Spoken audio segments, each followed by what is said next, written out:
মা যখন রান্না করতে বলে ভার্সেস বয়ফ্রেন্ড যখন রান্না করতে বলে। মানা, আজকে খুব গরম পড়েছে জানিস তো। তুই একটু চল না রে, আমাকে রান্নার কাজে একটু হাতে হাতে সাহায্য করে দিবি। এই মরেছে। তাহলে আমি একটু ঘরে এসে বসতে পারতাম। মা, এত গরমে জাস্ট আমি কিচ্ছু করতে পারবো না।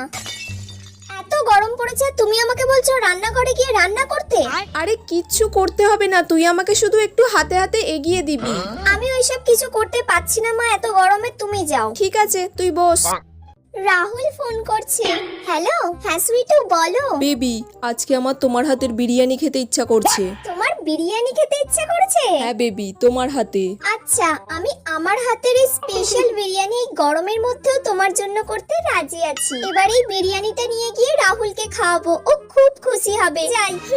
কোথায় যাচ্ছিস তুই এখন? এবার কি বলবো মাকে? তোমার এই বয়ফ্রেন্ডের সঙ্গে গুলুগুলু না ছুটিয়ে দেবো একদম। দূর ব্যাং, মা তো সব বুঝে গেছে।